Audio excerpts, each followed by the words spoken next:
Hello, everyone! Welcome to another episode of Usapang Pantahanan.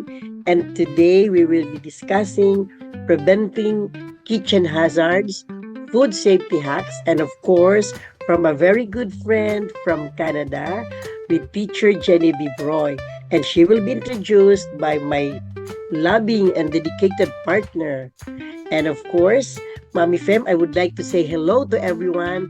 And again, thank you for keeping with us every week. Hello, Yeah, Mommy Fem. How are you? yeah, I'm good, Mommy Narlene.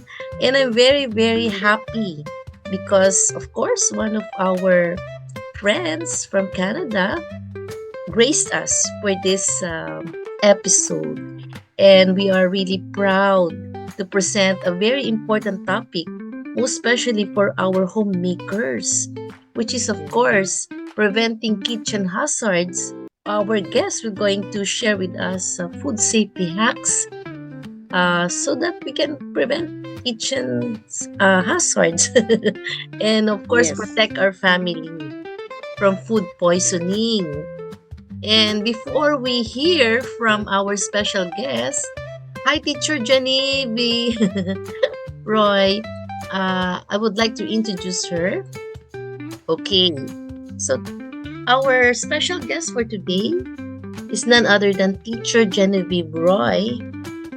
Hails from Brunswick, Canada, and she's a home economics teacher by profession and graduated from the Université de Montcalm, Canada, with a degree of bachelor's degree in education, major in home economics. And she also gained her food safety certification in Canada.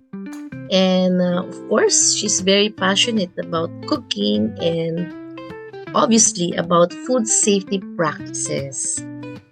And among her hobbies, well, she loves to sing like us, Mommy Narlene, and love Yes. to read and spend time with our four babies like teacher Genevieve. And one of her four babies is, of course, her dog named King.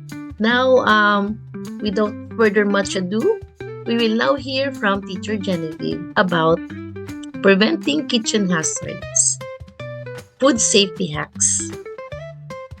Enjoy watching!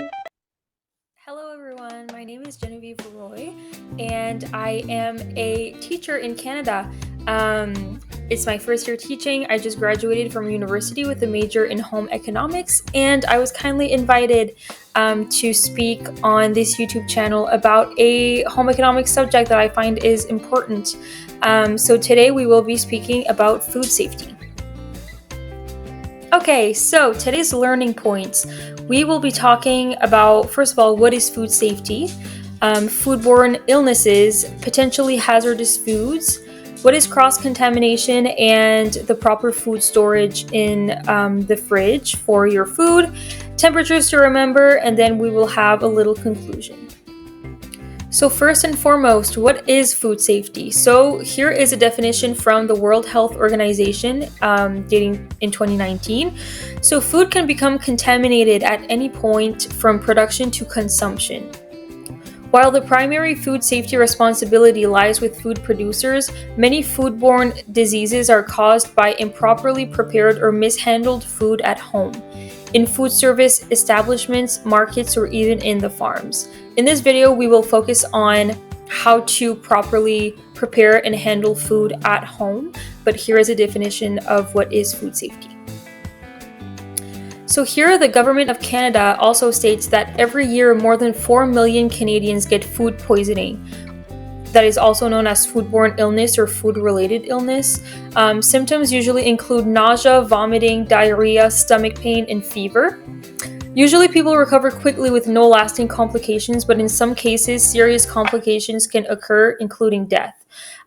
Food poisoning is caused by food that is contaminated. So knowing how to properly cook, clean, chill, and separate foods while handling and preparing them can help you prevent food poisoning. So it is very important to learn how to properly cook your food as to eliminate any contaminants that can be on the food, how to clean your cooking area, all your utensils, everything that you use, how to chill your food, and the temperatures, the good temperatures that are associated with that. And also, while we are preparing foods, some foods should be separated on your food preparation area. So foodborne illness is caused by consuming contaminated food or beverages. Many different illness-causing microbes can contaminate food, so there are different types of foodborne illnesses. We won't be going through all of them today, but it's just important to know that you have to be very careful when you are consuming different foods, in the handling and the preparations of those foods and beverages, and just to be aware that you can get sick from consuming contaminated items. So as I previously mentioned, some common symptoms of foodborne illness are diarrhea and or vomiting. It typically lasts about 1 to 7 days. Other symptoms might include abdominal cramps, nausea, fever, joint or back aches, and fatigue. What some people call the stomach flu may actually be a foodborne illness caused by a pathogen, for example, a virus, bacteria, or a parasite in contaminated food or drink. So the incubation period, so the period between exposure to the pathogen and onset of symptoms, can range from several hours to 1 week. So if you consume a food product or beverage that is contaminated with a certain pathogen, so a virus, bacteria, or parasite, you can get sick very rapidly or just a week later. So it really depends on what the pathogen is, and what illness it causes. But it's really important to note that it's not just because you got sick a few days after eating something contaminated that it means that it wasn't that caused you to be sick. So certain foods are more so associated with foodborne illnesses. For example, raw foods of animal origin. So raw meat and poultry, raw eggs, unpasteurized milk, raw shellfish are the most likely to be contaminated. So it's very important to cook these items very well. Any food item that is touched by a person who is ill with either vomiting or diarrhea, or who has recently had such an illness, can become contaminated. So if a person was contaminated and then touches a certain item of food, well, they can contaminate that item of food. So if these are food items that are not cooked, so foods that are already ready to eat, such as salads, cut fruit, they can pass the illness to other people. But if they touch a food item that will be cooked, usually the heat will kill the bacteria that was put on that item by the person that is contaminated with that bacteria.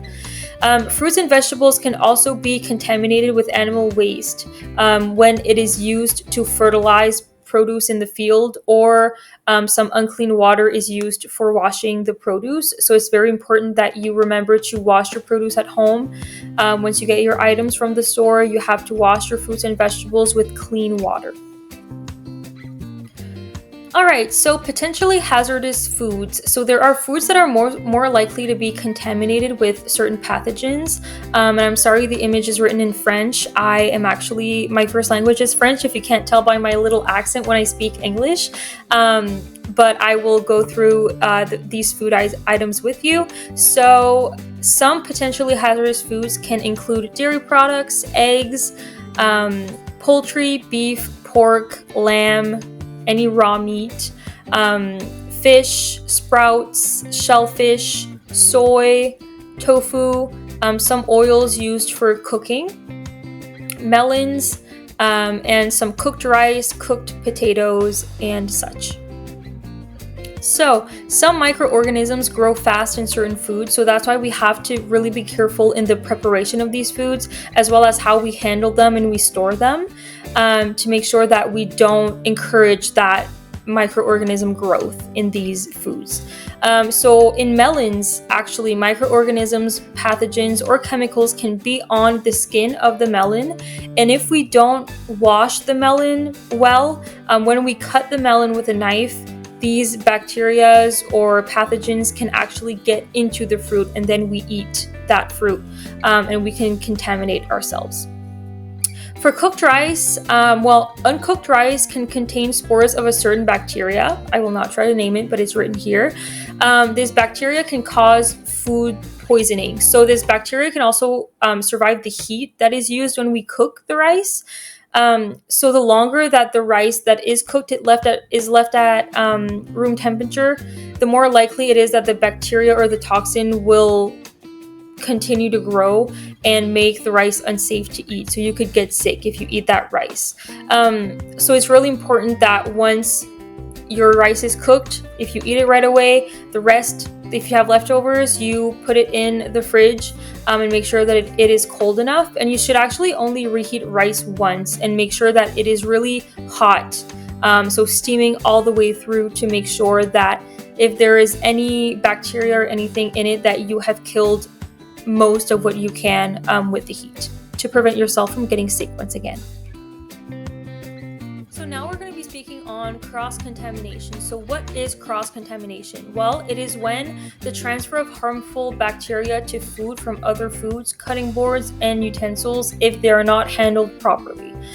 So this is especially true when we are handling raw meat, poultry, eggs, and seafood. So it's important to keep these foods and their juices away from already cooked or ready-to-eat foods and fresh product. So this can happen at any point during food preparation and cooking. And it is particularly hazardous when foods that are ready to eat come in contact with bacteria from raw meat. So if we look at the picture here, we have on the same cutting board, we have raw poultry, so raw chicken, and we also have tomatoes and lettuce all on the same cutting board. So what we do know from raw chicken is that some juices can leak out, and we know that raw meat is a potentially hazardous food that can contain some pathogens that can make us sick. So the lettuce, we typically don't cook lettuce if we are going to make a salad with our chicken. So if the juice from the chicken that comes in contact with our lettuce is contaminated, well, we are going to make ourselves be sick. Okay, so it is really important to keep those foods separate. And I have some practical tips of what to do to avoid cross-contamination on the next slide. So here are things to do to avoid cross-contamination in your kitchen to prevent you from getting sick and getting your family sick as well. So it's important to wash your hands before touching any food, but also after touching raw foods, and especially potentially hazardous foods.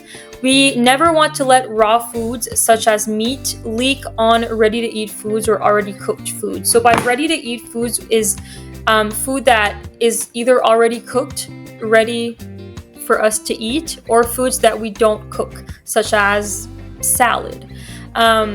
It's important to also switch out your cutting boards, to use separate cutting boards and to wash them well. So if I want to cut potatoes on the same cutting board as I want to cut my raw meat, I should cut my potatoes beforehand and then place them somewhere else and then cut my raw meat to avoid cross-contamination. If I were to use the cutting board to cut my raw meat before cutting my potatoes, I would possibly contaminate my potatoes if my poultry is contaminated.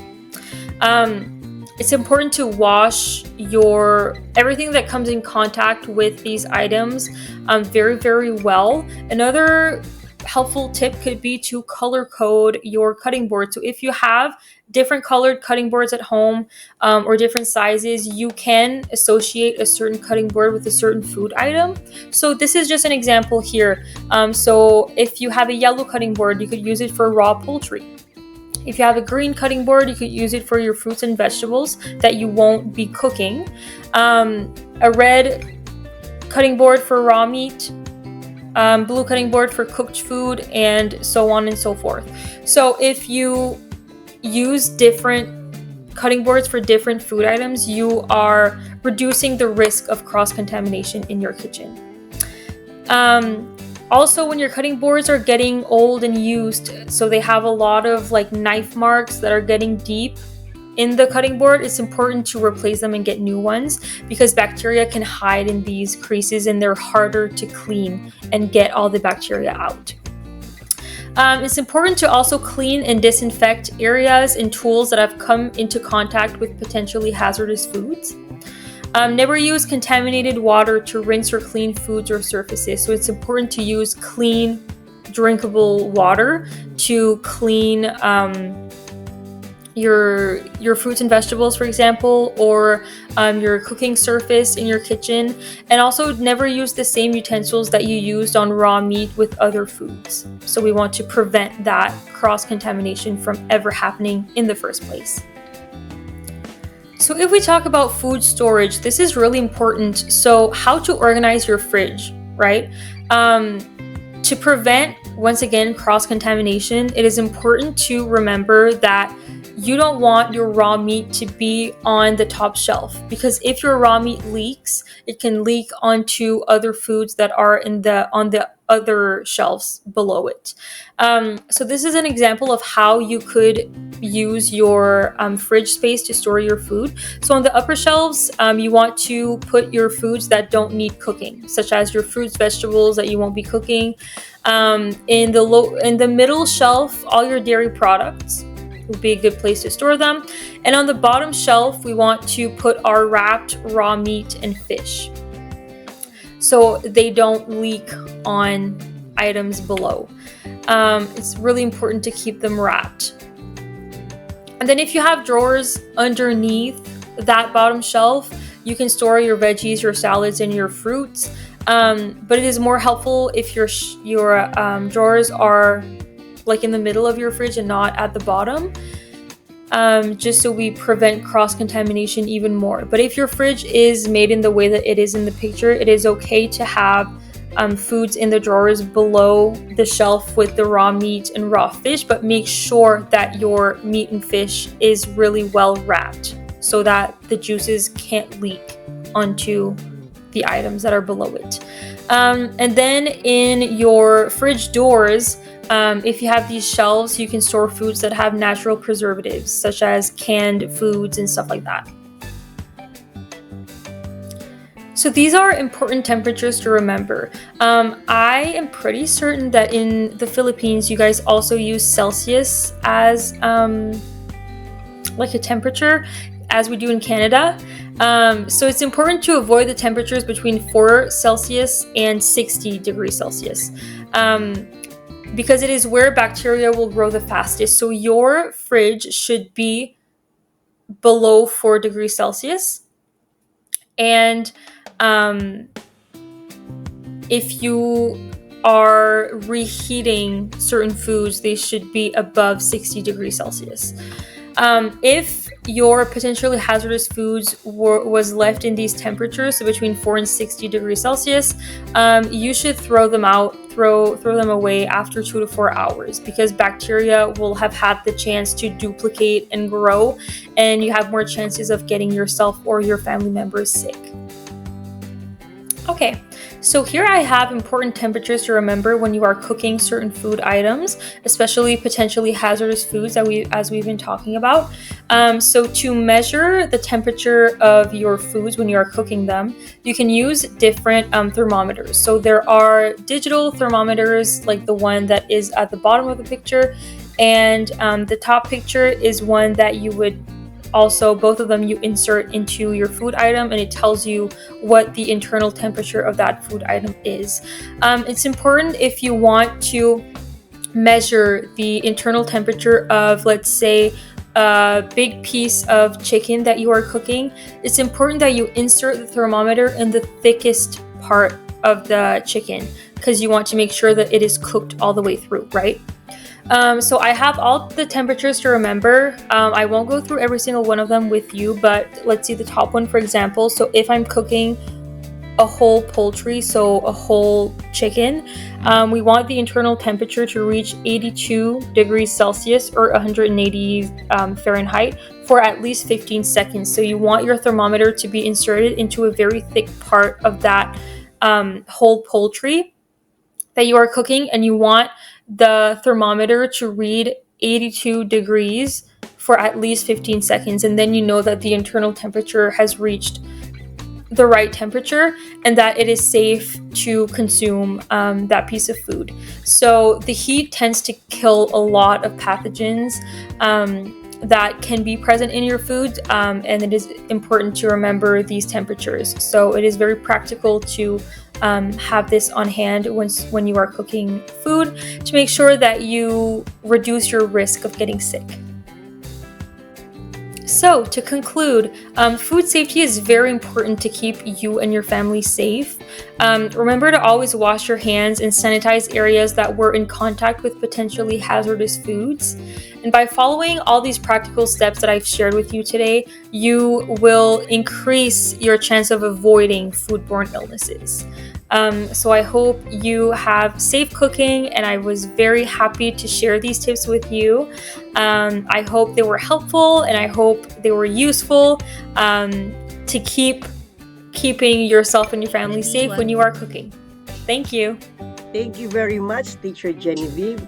You really gave us a lot of very, very important things to remember, especially in safety when it comes to food preparation.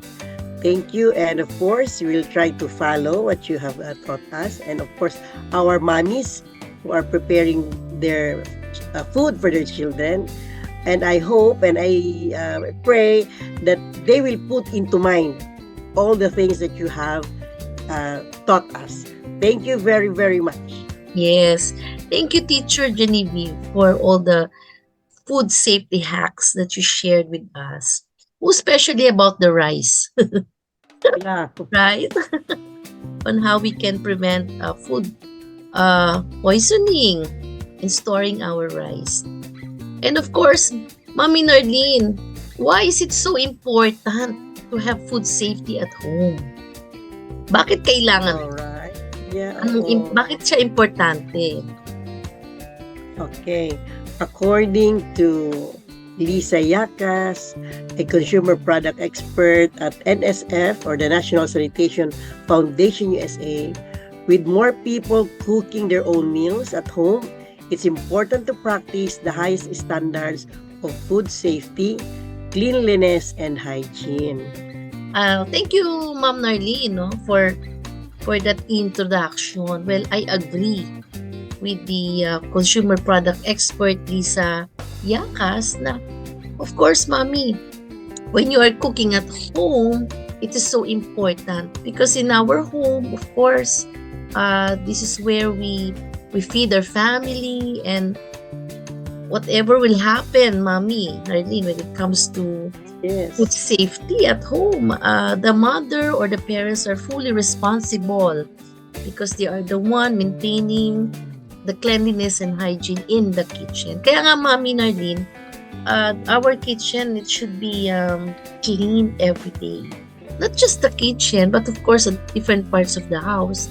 But when you are preparing food, because there are, just like what Teacher Genevieve mentioned, there are a lot of things that we need to consider. Just like the what do you call this? Our favorite cutting board. Oh yeah. Diba? Na-mention niya ni Teacher Genevieve. So let's move to apart from the what Teacher Genevieve mentioned, the food safety hacks, we were going to add more ideas. 10 tips for practicing stay-at-home food safety. So unang-una, Mommy Narlene, are you guilty about this? You are over your refrigerator. I'm and yes, and sometimes they're not even placed in a covered container. Yes. Because of we don't have much time. But then when we are very particular about food safety, the right way is not to overpack our refrigerator. Yes. And there's another tip, which is be strategic loading your ref. So based from, of course, from the National Sanitation Foundation, pagka na-overpack daw, based on their explanation, when our refrigerator is overpacked and piled with so much things inside, the air circulation, of course, will be compromised. Meaning, hindi ho nakakaikot yung yung Yes, yung lamig. ayun lamig, no? So, ang mangyayari niyan, madaling masira yung mga pagkain kasi walang lamig na mag-maintain. Kaya nga nagkaroon ka ng ref para yung lamig, yun ang magiging prevention para hindi masira agad yung pagkain. Alam mo, Mami, very ako, no, nung binabasa natin tong mga tips na to. Ang ang kitchen thermometer ay very useful sa Meron ako niyan, naka-display lang. yun lang, no? Kasi hindi tayo kumbaga hindi tayo sanay, no? We're not used Yes. to use those thermometers. But in foreign countries, like of course in Canada or other first world countries, they're very particular about it. In fact, when you use a thermometer to make sure foods inside the ref are kept, it's kailangan titingnan mo yung sa thermometer. I think it's the thermometer inside the refrigerator. It should be 4 degrees centigrade or below. Di ba doon sa loob ng ref, we have this thermometer. Yeah. Kailangan ipipihit mo siya ng 4 degrees centigrade. Yun nga, pagka ang dami-dami mong ipapak, no? Pagka ganun daw, you need to, of course, lower the temperature kung wala kang magagawa. Pero as much as possible, avoid overpacking your refrigerator. Yan. At meron ditong isang tip na tandaan natin para hindi daw magkaroon ng bacteria. Una, you wipe down all plastic packaging and bottles recently purchased. Di ba pagka tayo nag-grocery, minsan nalimutan na rin nating hindi man hugasan, i-wipe. Yeah. Hulasan, no? Hulasan with alcohol maybe, no? Kasi, syempre, una, yan na medyo nadapuan na ng baga ng mga sinusilang tao na kumikilatis nung binili mo. Alam mo, dati ginagawa ko yun. Pero syempre, pagka galing grocery, sige, parang wala lang, ilagay mo na agad sa mga pero dapat, ganun pala, before you put it in your refrigerator or especially if you're going to put that inside your ref. Yes. 2 tips na agad, Mami. And the next one, ano ba? Yan. Okay. Ayan. Alright. Tayo mga mami, no, we always have leftovers at home. So, let us allow leftovers to cool before storing them. Siyempre, hindi naman nauubos agad ang ulam. At medyo mainit-init pa raw sa ating kumain, di ba? So, we have to let the food cool first. And then that's the time we put them in the respective containers. And of course, again, with cover. So, nakalagay dito, no? The most important step of proper storage is not letting leftovers stay out of room temperature longer than 2 hours. When storing leftovers, distribute the food into smaller 1 inch or 2 inches deep airtight containers and allow the food to adequately cool before putting it away in the fridge. Kasi minsan tayo sa sobrang pagmamadali, mainit pa, pinapasok na natin. Mali po yun. Kailangan palamigin muna natin, tapos ilagay sa container with cover tight, and then at the time we store them in the refrigerator. Para rin, kaya Mami Fem, kaya din tight ang ginagamit para kung ano man yung lumalabas na amoy dun sa ref, hindi siya papasok doon sa pagkain. Lalong-lalo ng pagkain, madali makontaminate siya. So let us be sure na tight ang cover ng inyong mga containers. Yeah. Yun nga, Mami, I'm happy na we are reminded about these things. Like for instance, yun nga yung when you expose your ulam, lalo na when ba sa karinderya. I'm not saying na I'm not judging. But then, of course, pag 2 hours, more than 2 hours na yun naka-display, that's longer safe. Just like in our home, pag nagluto ka, 2 hours na nakalagay lang dyan sa lamesa mo, ay, nako. Ano na pala yan? It's a sign. Minsan nagbabubbles. Oo. Kaya kailangan, pagka yun nga, after 2 hours malamig, lagay na pala sa ref. That's the most effective way. At yun nga, nakita mo naman, Mami, na may mga labels pa. Oo. Yeah. Diba? Yan. Mm. So, ang another tip, no? At syempre, marami tayong leftovers. Nagtitipid tayo. We don't just Yes. throw our leftovers. When, of course, merong isang tip. Kaya nga, importante nga na meron tayong kitchen thermometer. At gamitin mo na yan, Mami Narlina. Siguro ako bibili. No? Yun nga. Sabi nga dito, kailangan daw ay pag nag-reheat daw po tayo sa microwave o kahit saan, no? Kahit sa stovetop, it should reach 165 degrees Fahrenheit o 74 degrees Celsius. Para masabi mo na yung Yes, oo. Talagang initan. Oo, tsaka na yung mga bakterya or kung ano man yung nandun, no? At sabi dito, when using a microwave, stir food halfway through cooking. Kasi nga, kapag hindi mo naman siya na-steer, hindi balanse ang reheating, di ba? Ilalim lang ang nainitan. Ang ibabaw, hindi. Oo. Or baka naman ibabaw lang, no? O hindi masyado. Kasi minsan pag frozen pa naman yung food, yes. hindi na iinitan ng mabuti. Yan. Kaya it's mahal ba yung food thermometer, Mami Narlene? Di naman sa ko lang nabili yun sa Quiapo. Baka naman affordable lang, no? Kaya nakita ko lang siya, sabi ko I might be using this. So alam mo naman ako pag ang HE, pag nakakita ka ng binibili mo. Nung mabili mo, nakasabit na lang. Oo nga. So ngayong episode na to, ngayon gagamitin na. Ayan. At I'm sure meron din yata kami. Just like meron tayo yan, I tell you. Hindi lang ginagamit parati. Ayan. And of course, Mami Narlene. Yan, ito ang isa sa mga dapat din nating intindihin kasi minsan tayo parang wala lang know when leftovers in the fridge or freezer will expire. That's why it's very helpful to write down the date na inyong pinasok. Kasi di ba pag halimbawa, lalo pag yung pagkain ay may masos, yun ang madali minsan masira kahit naka-ref. No? So indicate nyo dun yung date. No? The general rule for leftovers stored in the fridge is to consume them within 3 to 4 days. If you don't plan to eat them at once, consider freezing them. Kasi pag na-freeze yung pagkain, minsan isang buwan, pwede pa yan eh. Tulad kami, Mami Fem, pag may dalang lechon, syempre hindi mapiling araw-araw. I-freezer namin yan. Tapos, kumukuha ko lang kami ng konti na uulamin, na gano'n. Totoo po yan, umaabot ng 1 month. No? So, you have to label your containers. Pumili kayo ng label na hindi naman na-erase pag nababasa. So, yun ang gagamitin nyo.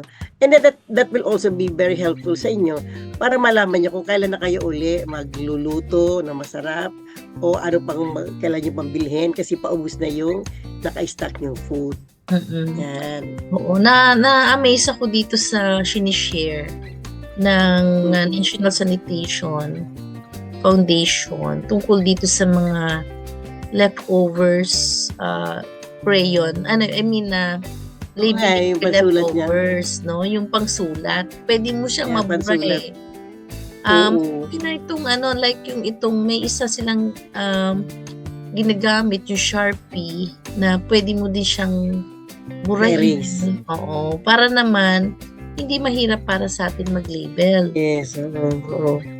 At syempre mag-invest na rin ng mga yun na nga, containers. Containers na. Minsan kasi Mami Fem, may magagandang containers na mura. Pero pag nagamit mo na siya uli, hindi na nagmamatch yung kanyang cover and the body. Hindi na siya umaangat. Sabi ko, hindi rin pala advisable bumili ka ng mumurahing mga containers. Kasi after nang nahugasan na, ang tendency niya para nag-i-stretch. Tapos hindi na siya nag-flat. Talagang we really have to invest on containers na magiging matagal ang buhay na at saka tight ang kanyang cover. Kaya medyo mahal nga lang yan. Yes. Kaya nga yung iba parang glass yung ginagamit eh.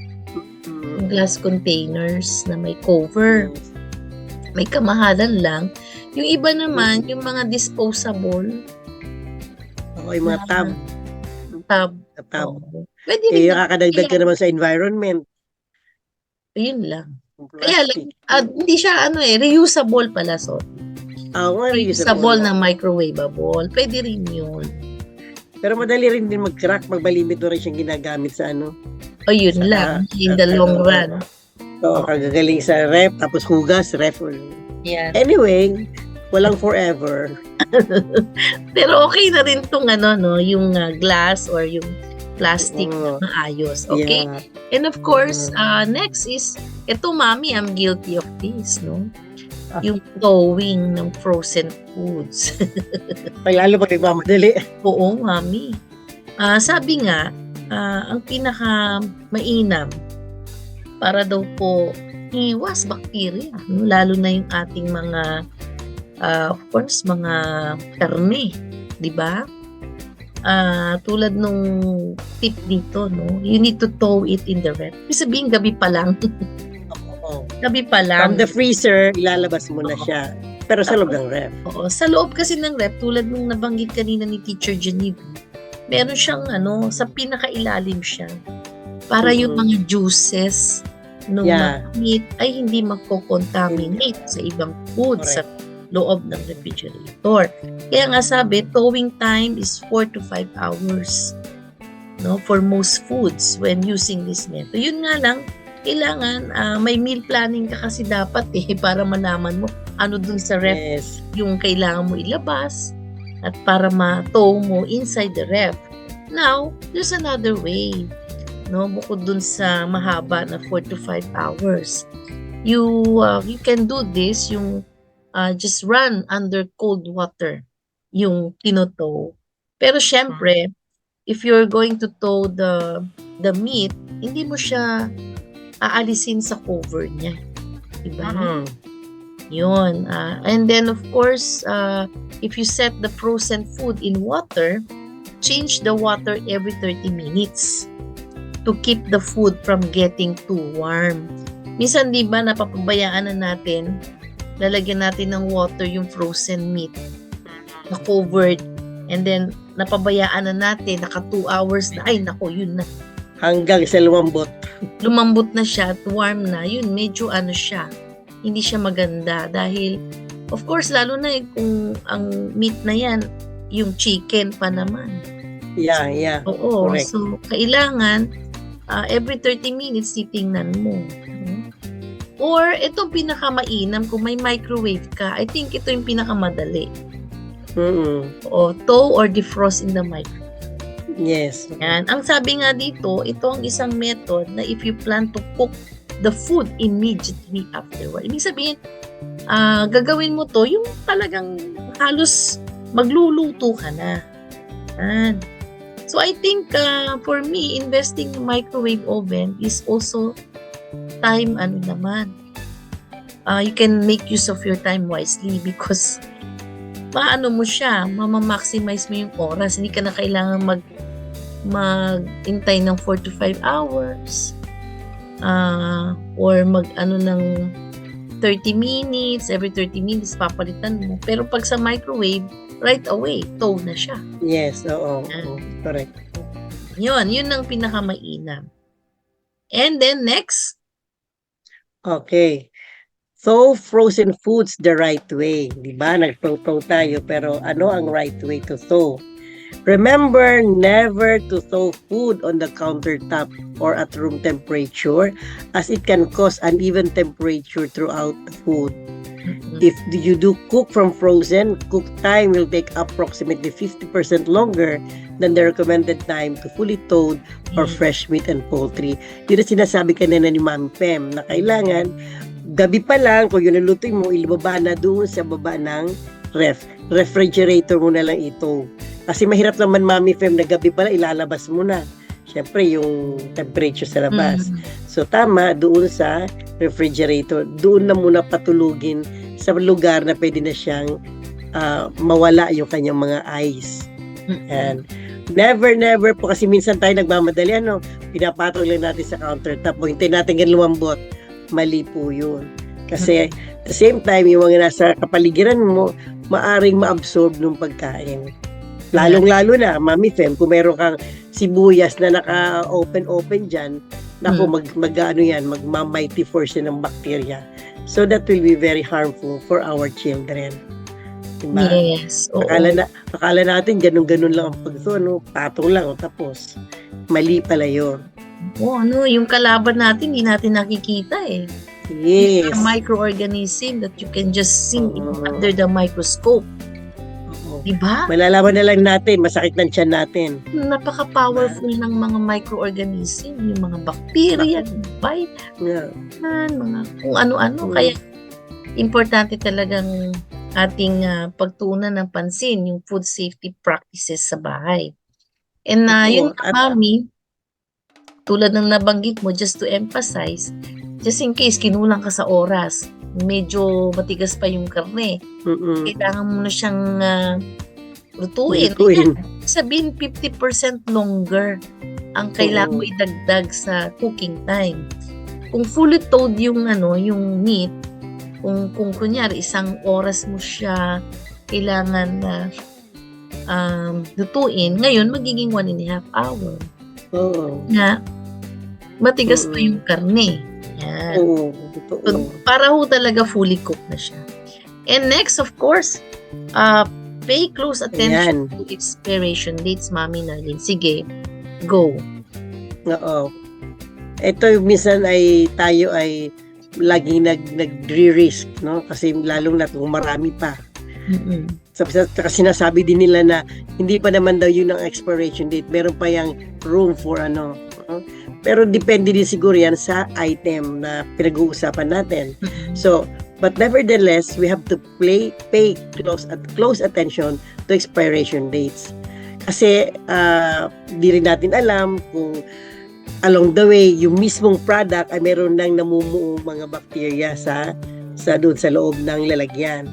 So, huwag na tayong mag-risk na gamitin pa natin. Kahit sabihin natin marami pa, mas mahal po ma-hospital kaysa bumili na lang ng bagong product na gusto ninyo. So, be sure to pay close attention. Check po ninyo na maigi. Pag sinabing use on or before, just follow them. Kung marami pa, hayaan mo na. Ako nga, Mami Fem, pag minsan marami pa, nilalagay ko na lang sa tanim. Si tanim na lang mag-enjoy nung Kesa naman sa gamitin ko, tapos mas mahal po ang ma-hospital pag sumakit ang tiyan natin. So, kaya ang best po dyan, ang best share namin sa inyo, huwag kayong bumili ng masyadong marami dun sa kailangan ninyo para maiwasan po yung waste because of expiration. At saka kasi di ba minsan, Mami Fem, when you go to the grocery, buy one take one, kasi malapit na yung expiration. Not unless you'll be using them right away, it's fine. Pero kung may stock pa siya doon sa pantry nyo, no po yan. Yan. Basta tandaan, kung sinabi may expiration, huwag nang gamitin. Huwag na. Pag sinabi mong best use by dates, pwedeng gamitin, kaya lang, o pwedeng kainin, kaya lang, hindi na yung masarap. Hindi na siya mas masarap. Kasi, kumbaga, yung peak ng quality and freshness ng product ay nandun sa date na nakalagay doon. Yun. Kaya, pwede pa naman, kaya lang, ako, kahit na sabihin na best use by dates o best before, parang expiration na rin yun. Kasi hindi... Mas pwede pa umabot dun. Oo. Yan. Kaya, yun ang dapat. No? Yun ang tandaan natin. Pag sinabing expiration, wag nang ipilit. Ayan. Next, of course, know the difference between cleaning and disinfection. Ayan. Ito maganda tong dahil sa, of course, our kitchen, dyan tayo nagpe-prepare, di ba? Yung countertops, lahat eh. Yeah. Ang daming kailangan linisin sa kitchen. Kaya naman, when we clean, pag sinabi mong cleaning, inaalis mo lang dyan yung yung mga soil, germs, and dirt from the surface, yung mga alikabok. Pero, pag sinabi mong disinfecting, ay gumagamit ka ng mga chemical para maano talaga, mawala itong mga deadly microorganisms. Ito hindi natin talaga siya nakikita, no? Sa ating naked eye. Kaya naman, ang sabi po, isa sa mga recommendation, use alcohol. That's why alcohol is a must sa ating kitchen. Yan. And another way, of course, ang ating paboritong bleach. Kailangan lamang po na unscented. Kailangan lang natin siyang i-dilute sa tubig. No? Yes. 5 tablespoon in a gallon of water. Yun na. Pwede na pong pang-disinfect yan ng ating kitchen surfaces. Di ba pag nag-disinfect tayo ng kitchen, yun of course, the countertops, the sink, even our utensils, our plates, our oven, the stove, even yung floor ng kitchen, dinidisinfect yun. Yan. So, yan po, para talagang iwas. Bukod do sa food na iniingatan natin. Siyempre kasi, the reason why we need to disinfect our kitchen because doon natin nilalatag yung pagkain. Oh, correct. Diba? Yun. And then, Mami? Okay. Engage the whole family in cleaning high-touch surfaces. So, kailangan po, pati ating mga members of the family, alam nila na mapunasan ang bawat parts na nahahawakan ng mga kamay. Lalo sa mga bata, lalo yung malilit na bata, di ba? Mahilig bumisita sa refrigerator. So, kailangan ng refrigerator handle natin ay laging malinis. Yung mga knobs ng kitchen ninyo, kailangan din na di-disinfect. Kasi hindi natin alam yung faucet handles, mga appliance buttons, mga switches. Kasi minsan, pag nagluluto tayo, gagamit tayo nagluluto tayo ng karne and everything, kaya chicken. Minsan, hindi tayo napaghugas na maigi. Hahawak ka dun sa switch. Hahawak ka dun sa hahawak ka sa ng inyong drawer. Meron tayong makasamang bata. Ito namang bata, syempre, alam nyo naman ng bata, dahil bata, wala siyang pakialam kahit anong hawakan niya. And then, dumidiretso sa bibig. No? So, kasama na rin din po ito yung mga vegetables and fruits na inyong binibili. Dapat po mahugasan na maigi. Kasi there are vegetables and fruits na after washing, diretso kain ng mga bata. So, let us always keep our areas, especially the kitchen, malinis. No? And inform our children the value of cleanliness. Yan. Yes. We will have another episode about disinfecting our favorite fruits and veggies. Ang alam ko, nagkaroon na tayo, but sige, parang sequel episode. Oo, sequel. Yeah. And of course, kanina pa, ito yung pinag-uusapan natin, no? We need to wash our hands. Kailan ba kailangan, no? Ang pinaka dyan, for instance, you prepared something na meat, no? Siyempre, nagagayat ka, ganyan. So, before mo hawakan yung veggies, you have to wash your hands. Yes. After handling chicken or fish, wash your hands. Tapos naman, the vegetable, then after nyo siya ma-handle, dahil of course madumi minsan yun, wash your hands again. Ganun ang alam kong protocol niya. And there are 5 pagkain. Yeah. And there are 5 steps of hand washing. Yes. Biruin mo, you need to apply soap. Scrub your hands for 20 seconds. 20 seconds na naman And then you rinse. Kaya nga, Mami, I think isa sa mga mas, yung mga dapat nasa kitchen, hindi lang itong mga soap, yung mga moisturizer din. I think, Yes. Kasi after mo mag-prepare, nagda-dry talaga yung hands natin. When we overexposure sa mga harsh chemicals naman ng mga soap, Sabon. dry. Tapos maya-maya wag guantes, yung plastic guantes, yung pang food. Pwede rin after you handle one food item, then palitan mo, yun lang kasi alam mo mami, yung ating tinasabing environmental Yun lang nga eh. Oo, totoo ka dyan. nakakatulong naman siya.